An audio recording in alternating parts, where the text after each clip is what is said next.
Everyone, आज हम लोग प्लेज के बारे में पढ़ते हैं। प्लेज क्या होता है? It is a part of bailment only. Bailment का ही पार्ट होता है ये।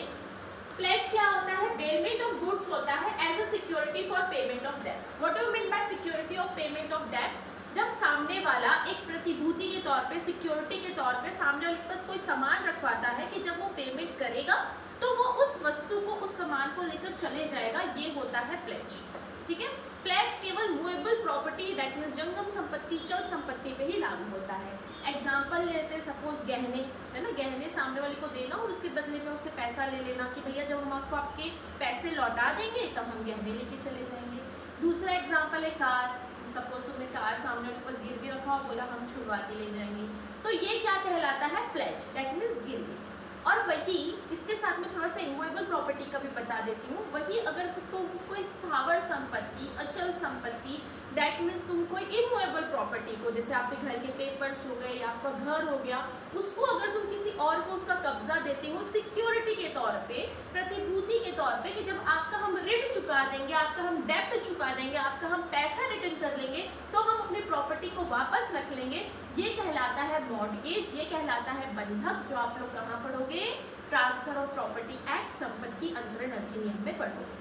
तो अभी हम लोग कॉन्ट्रैक्ट ऑफ प्लेज पढ़ रहे हैं, जो दिया हुआ है 172 से लेके 179 तक। ये बेलमेंट का ही पार्ट है। ठीक है, it is a part of bailment only. इसमें क्या होता है? अगेन मैं वापस से रिपीट कर देती हूँ। कोई भी मूवेबल प्रॉपर्टी, चल संपत्ति को सामने वाला किस में रखता है?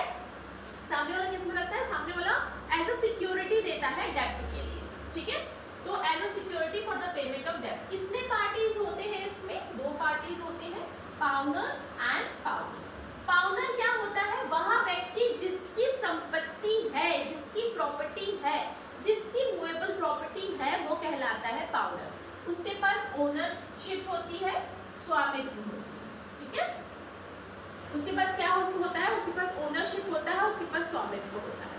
पाउनी क्या होता है? जो उधार दे रहा है ना, जो सामने वाले को पैसा दे रहा है, तो वो उसके बदले क्या लेता है? पोजेशन लेता है उस मूवेबल प्रॉपर्टी पे, है ना, उस चल संपत्ति पे वो क्या लेता है? पोजीशन लेता है, कब्जा लेता है।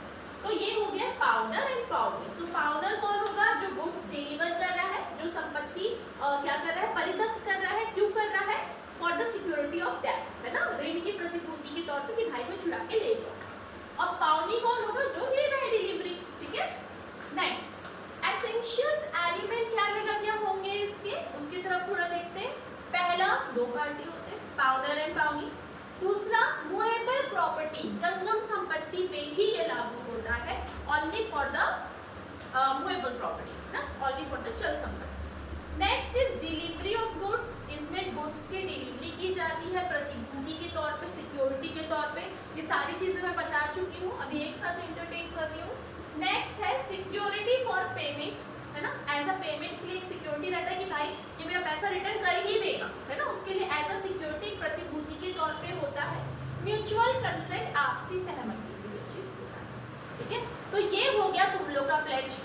अब प्लेज के थोड़े से वो पढ़ लेते हैं कि किसका क्या राइट रहता है। अब अगर पाउनर का राइट मैं देखूँ, ओनर जो ऑलरेडी ओनर है, जो एक्चुअली में स्वामी है उस गुड्स का, तो उसके पास कौन सा राइट रहेगा? रिडीम कराने का राइट रहेगा।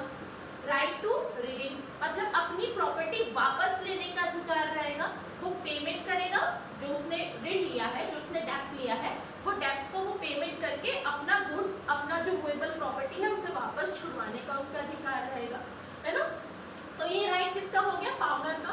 पाउनी का क्या राइट है? अपने पैसे रिटर्न लेने का राइट, पर इसके पास दायित्व भी है, इसके पास लायबिलिटी भी है।